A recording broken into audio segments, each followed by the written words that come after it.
well, you'll certainly have time to talk about it.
Aaron, are you on? Can we ask a question?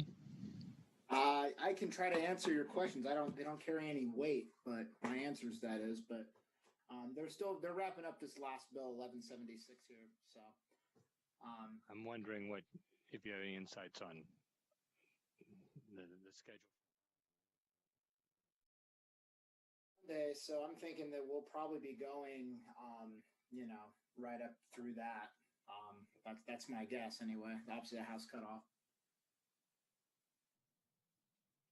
There's a lot to do between now and then.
Okay, sounds like they're on final passage here of 1176.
All right, everyone. Thanks for joining us for our weekly media availability. I'll turn it over to you for your questions here in just a second after some opening remarks from the members. So members, go ahead. It's been a busy week on the floor as we're back here in sort of full floor posture with a big cutoff deadline coming on Sunday. Excited to continue to prioritize the core messages we've been talking about all session, which are COVID-19 recovery, also rebuilding our economy, helping families get back on their feet. We passed a really important budget, which is why we have Senator Rolfes here today last week that helps us continue down that pathway. And then continuing to have a strong commitment to addressing structural inequities in our state and our economy. Excited to continue to move forward on a really bold and strong police accountability agenda, which I'm excited to have Senator Peterson here with us. But those continue to be our core priorities as we move forward, and just look forward to folks' questions today. Okay, great. First, we'll go to Rachel LaCourte with the Associated Press. Rachel, go ahead. Hi, for Senator Rolfes, now that both chambers have passed the underlying spending budget plans, have budget leads started meeting yet for negotiations, and can you talk a bit about where those stand? We budget leads have been meeting. We meet every Tuesday. It used to be a real life breakfast. Now it's just Zoom at 7:30 in the morning. But we met today. We'll be getting the kind of electronic alignment of the two budgets where we can see who did what, where, and how much by tomorrow afternoon, and then we can start negotiations in earnest. What we are looking at is we given ourselves maybe 12 days to get it all nailed down, so that we have a few extra days at the end of session to make sure that kinks are worked out of the system. So we'll start in earnest probably Thursday, and then live meetings maybe at the end of the weekend. We'll start up live on Zoom or Teams. Rachel, do you have a follow-up? Yeah, on a separate topic, and I know Senator Billig's not here, so I'm not sure who would speak to this, but in the land of remote testimony, Senator Saldana this morning was clearly driving her car while testifying in committee, which I'm assuming due to the video component at least seems to be a violation of the distracted driving law you all passed a few years ago. So I'm just curious if there's any plan. I know you guys are kind of figuring stuff out as you go with remote stuff, but to just tell people like, hey, don't operate moving vehicles while you testify or while you vote. Has there been any discussion about that? We've talked about it a few times over the session. I had a chance to touch base with Senator Saldana after I heard that news report. And, like a lot of working moms, she had some challenge getting her kids to childcare and school on time, was running a little bit late. And I think that happens to a lot of folks, but we are reminding everyone both of our distracted driving laws, but also we want to make sure that folks, if they are signed into our hearings, are able to give their full attention to that. So I know she takes it seriously and was trying to just balance a lot of responsibilities. And as leaders, we are called to model good behavior. And I know that all of us are going to continue to do that moving forward. Okay, thank you. Next, we'll go to Jerry Cornfield of the Everett Herald. Jerry, go ahead. Yeah, I wondered if you could tell us who made the decision to not send the low carbon fuel standard bill to the Transportation Committee and why? I can speak to that, Marco, unless you were in the room. I'm not sure that the three of us were in the room necessarily, but do you want me to speak to it, or do you want to? I mean, I think you articulated the rationale in committee well, so. So the bill had a hearing in Rubin's committee. It had a hearing in the Ways and Means Committee, and due to timing, the chair of transportation thought that was fine. He didn't need to rehear it. And in addition, it's not a transportation bill, it's a regulatory bill. It may or may not impact fuel prices, but in general, that's not a transportation budget item. So the agreement was to keep it moving. It's the end of session. Things are a little bit unclear online, and we wanted to keep that bill moving. And the only thing I would add is that Senator Carlisle spent a lot of time incorporating feedback from Senator Hobbs into the proposal. We adopted a new amendment in Ways and Means that clearly links it to the transportation package. And so based on timing, it really could have gone to rules or to transportation, but because of the deadline that was upon us, it made sense to send it to rules. And we continue to envision it as part of a large package of investments that will reduce our emissions and address transportation investments this session. Jerry, do you have a follow-up? Sure. I'm not sure Senator Hobbs would have the same view, but I guess we'll have to ask him about that one. But along the same lines, can you tell us again you didn't tell us who made that decision, but who made the decision to send a growth management bill to the Transportation Committee with less than 2 days before cutoff? And that bill didn't make it, and why that decision was made. They both came out of the Ways and Means at around the same time frame. So why was that done? House Bill 1099 had a $500,000 fiscal note to the Department of Transportation in this 2-year budget cycle. And we know that the transportation budget, current law budget, is constrained. And so based on that fiscal note, it made sense to send it there for them to look at that particular fiscal cost. As Senator Rolfes noted, the Clean Fuel Standard doesn't have that same concrete impact on the transportation budget. So it really, really was sort of on the bubble in that sense. Senator Billig, Senator Hobbs, Senator Carlisle, Senator Rolfes, and myself, we've all been in conversation, in the sort of mostly remote sense about the Clean Fuel Standard. And so based on those conversations, it made sense because of the time constraint to keep that bill moving. Okay, next we will go to Austin Jenkins of the Northwest News Network. Austin, go ahead. Thank you. I see that Senator Peterson is here. Can you update us in a pithy manner on the police accountability bills? I know you're keeping close track of them. And then also curious if and when the police tactics bill will come to the floor and why that didn't happen yesterday as I thought was originally planned. I'm going to blame it on basketball because I think there was substantial interest in getting out of Dodge. But I think we're hopeful that we're going to be debating that bill this afternoon. In the bigger picture, the 10 bills that came out of the House and Senate are all moving in the opposite chambers right now. 1088, of course, has already passed both houses.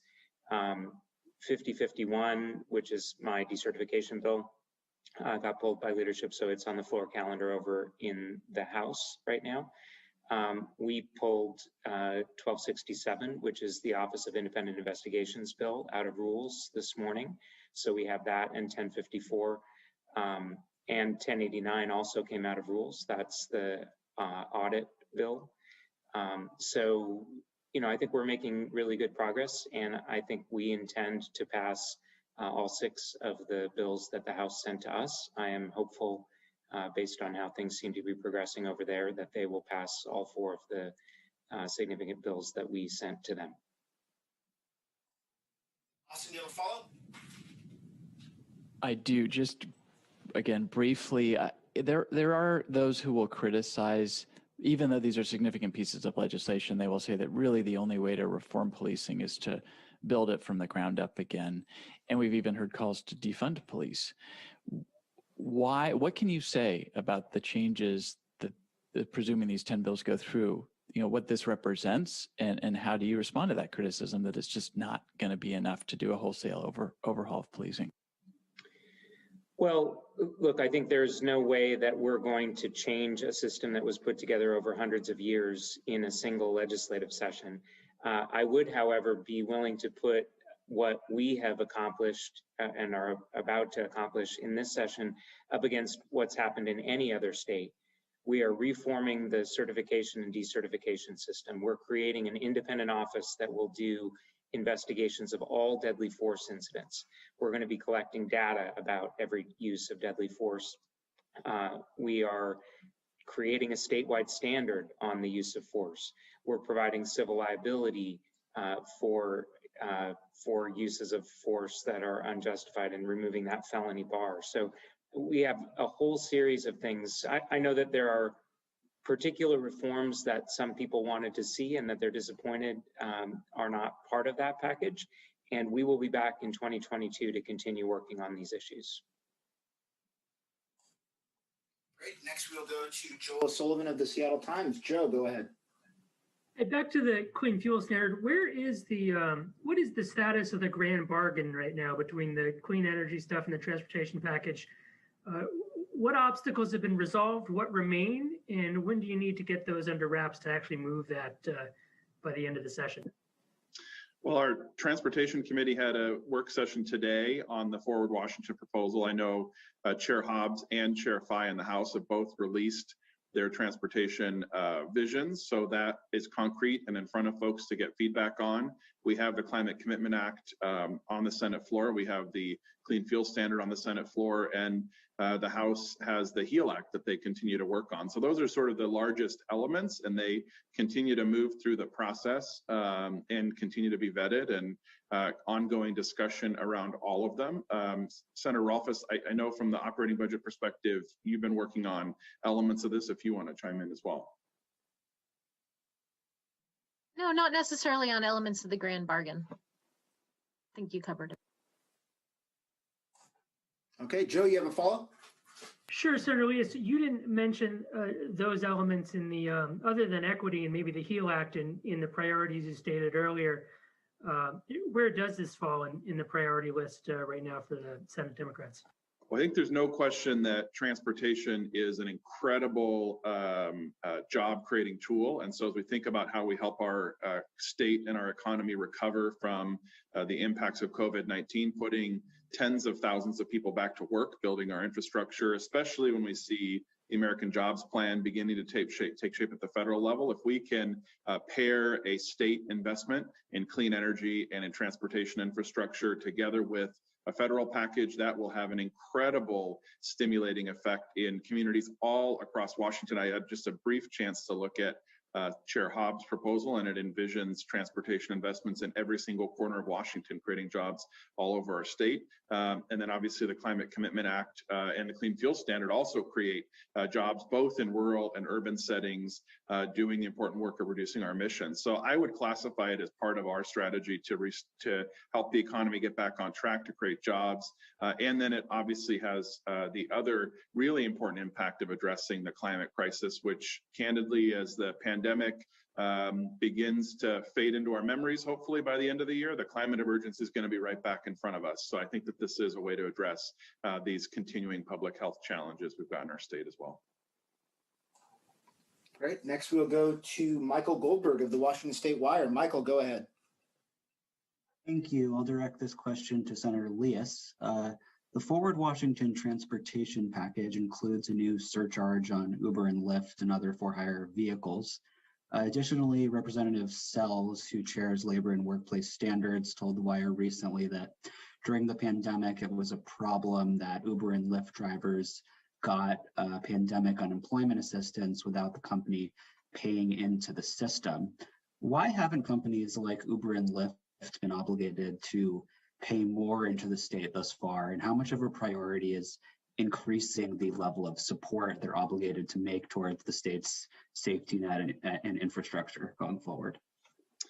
Well, I don't serve on transportation or on labor and commerce, so I don't know the details of the unemployment piece of it. I will say that the proposal by Chair Hobbs to assess a fee to help support transportation is at this point a proposal. I think it's part of why we had a work session on the bill this morning. I've heard sort of pros and cons to adding that assessment. And so I would say that this is still very much part of continued dialogue. As to the unemployment impacts, Erin can connect you with Senator Kaiser. She's been more of our lead on kind of unemployment compensation and what the approach is there. I can't speak to this particular sector and the intersection there. But when we look at rideshare contributing to a transportation package, it's an idea that's on the table.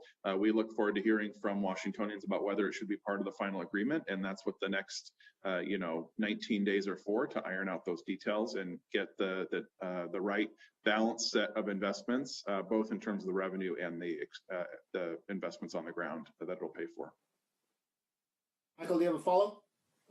Yes, quickly on a different topic for Senator Peterson. House Democrats indicated they're unlikely to make changes requested by the ACLU of Washington and other advocates to Senate Bill 5226, which aims to end debt-based license suspensions. These advocates say that the amendment from Senator Cleveland kind of undermines that goal by authorizing driver's license suspensions for individuals who fail to appear at a hearing. And I know House Transportation Chair Fye said undoing the amendment would prevent the bill from passing, and you've said that as well. Why would it prevent the bill from passing? What are sort of stakeholders concerned about as far as not keeping that amendment in place? Well, I want to draw a pretty strong line between the failure to pay, an inability to pay because of your economic status, and the failure to appear, which is, about respect for the court, not coming to court when required to by legal process. That is a super important line for the Association of Sheriffs and Police Chiefs, who shifted when we made that original amendment, taking failure to appear and failure to report out of the bill in Law and Justice. They shifted from con to neutral. When we then took the floor amendment that Senator Cleveland proposed, then they became wholehearted supporters.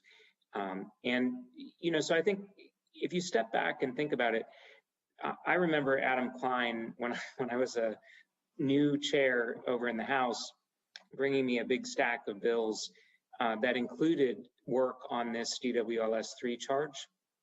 And people have been trying to change this law that just doesn't work for as long as I've been in the legislature.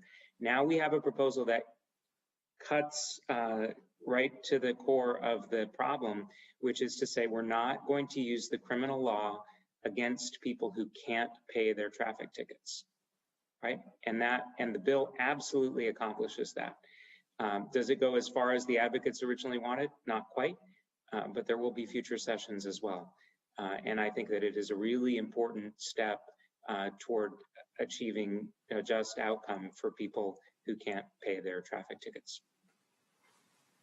Okay, next we'll go to Hannah Scott with Cairo Radio. Hannah, go ahead. Hi, good afternoon, everyone. First, I wanted to know if anybody can speak to 5038, the open carry bill. I believe, unless I've missed a step, that the emergency clause was added by the House and that it's still waiting for concurrence in the Senate, but that emergency clause was essentially based on misinformation. Can anyone speak to whether we expect to pass it with that clause still in it? Well, look, we're not going to move to concurrence on House bills until after we've passed the opposite House cutoff on Sunday. We have a lot of work to do to get through that. So we'll consider this next week. The Senate doesn't actually, once it has passed a bill like 5038, the Senate doesn't have the power to amend it again. We can either concur in the House amendments and then pass the bill again, or we can send it back to the House for further amendments. I understand that there was some miscommunication about the House's decision to add the emergency clause, but frankly, I think given the experience that we've all had in the last year, there is very little question in my mind that it would be a good thing for the policy to go into effect quickly. So my recommendation would be for us to concur in the House amendments. I don't think that there's any significant downside from doing that, but it'll be up to the Senate to decide whether to toss it back to the House. And then if we do, it'll be up to the House to decide how to amend the bill further. Hey, you have a follow? I do, and I believe I'm asking at the right place. This would just be kind of an overall Senate question. I just heard a couple of hours ago from some very upset members of the African American Commission and Social Equity Cannabis Task Force about some amendments that are being forced on 1443, which is, I believe, sitting in the Senate, is from Senator Mullet and Senator Saldana, that essentially say that the folks who've been lobbying for the social equity cannabis licensing can get what they want, but only if they agree to not have any licenses in Seattle and Tacoma. Has anyone heard of that? Is there anyone who can speak to that at all? Yeah, I think, first of all, members often introduce amendments in order to vet them and get some dialogue going, which I think both Senator Mullett and Senator Saldana wanted to sort of introduce some concepts for discussion on this bill. My latest understanding is that they're going to withdraw those amendments, and we plan to pass the House bill as it arrived to the Senate floor. But, the amendatory process is one that is part of getting feedback from the public, getting feedback from all members of the Senate, especially on an issue as important as, ensuring that there's equity and who has access to those licenses in the cannabis industry. Great, thank you. Okay, thanks. Next, we'll go to Rich Smith of The Stranger. Rich, go ahead. Thanks. This question, I guess, is for Senator Elias, going back to the grand bargain. Could you help me understand the wisdom behind passing bills to clean up fuels and cap carbon while also tying it to the transportation package that spends billions on highway expansion? I think we have a lot of work to do in the next 19 days around how those transportation dollars are invested. I and many of our members of our caucus want to see the climate commitment dollars invested in electrifying and reducing emissions in the transportation sector. So that's the subject of ongoing discussion. I also think, when I think back to 2015, where the centerpiece of the package was, significant expansions of our highway capacity here in this discussion we're having this year, where really the centerpiece of the discussion is replacing aging infrastructure, the bridge over the Columbia River on I-5, the US 2 trestle. And so I do think we've shifted the ground back to focus on maintenance and preservation of our existing system and on electrifying our system. And I think that that's where the bulk of the attention will go. Obviously, there are members who have different projects and priorities in their districts, and we're going to take a look at those. But I was there in 2015 where really the focus was not on maintaining our existing system like it should have been. And I'm glad that Chair Hobbs is focused back in on ensuring that we're removing those fish blocking culverts, that we're repairing those bridges that are aging and in risk of failure, as well as overall investments in maintenance preservation of the system. But we've got 19 days. Obviously, Chair Fye and Chair Hobbs' proposals don't completely line up, so there's going to be a lot more discussion. And our caucus remains committed to ensuring that this is a package that reduces our emissions and makes sure that we're carefully stewarding our transportation system moving forward. Rich, do you have a follow? On the HB 1076, the Worker Protection Act, I might be wrong on this, but that bill hasn't been execed out of Ways and Means, right? And if so, will it be? And do you think it'll see a floor vote? That bill did not make it out in time for the cutoff process. So I think it's clearly an important issue, and there are important topics that we've got to consider there, but those are going to have to wait until 2022 to really continue to make progress. Okay, sorry, thanks. No worries. That is the end of our questions. I'll throw it back to the member for some closing remarks. Yeah, I'll go first with brief comments. Jerry, I know that you called my office to find out the timeline for the Blake bill that we heard on Monday. And my intention, and it should be announced shortly, is to have a Ways and Means meeting on Friday whenever Senator Elias says we're not on the floor, for the purpose of executing out the 4 bills that we heard on Monday, and then having a public hearing on bills that we may get from the House if they get a couple of their bills off the floor this week. So Friday, ideally. And also, before I turn off my mic, usually at this time of year when we're all running around, those of you who are in Olympia can just grab us and say, how's it going? And we can make small talk and give you some hints, answer questions. Feel free to call my office, and I'll try to keep you as up to date as I can as things are flying around on the internet this year. Yeah, and I would just add, there's been a lot of national coverage of bills to restrict voting rights, bills to restrict transgender Americans access to healthcare. And I just want to highlight that here in this session in our Washington, we continue to be committed to advancing access to voting, continuing to expand access to healthcare for trans Washingtonians. So I'm really excited to see Washington not falling prey to this sort of fearful attitude across the country and continuing to press forward on strong, bold progress that really does lift up everyone in our community and help us make progress together. That's what our commitment is for the remaining 19 days of this session. We're going to get a lot done. There's no question of that. It just remains to be seen exactly how much we get done. And I know the three of us are committed to continue to advance a vision for Washington where we really are putting regular people first and ensuring that everybody has access to prosperity and opportunity moving forward. And I guess that leaves me. Austin, I wanted to thank you for the piece comparing and contrasting the Oregon and Washington legislatures. And just wanted to say, you know, from my perspective as a committee chair and then just sort of watching things, we really do have a lot of bills that are moving, that have moved, that have broad bipartisan support. There is, I think there was a lot of concern before session that either the House or the Senate or both might break down completely and not be able to pass bills. And that just hasn't been our experience. Even under the challenging circumstances of the pandemic, we have been able to do both small things and big things to advance our state on some of the really fundamental issues that we are facing. And I think that's something for all of us to be proud of, to have created an environment where the 147 of us who are elected to represent our constituents are working effectively together to make progress. So. Great. Thank you, everybody. Thanks for joining us. We'll see you next week.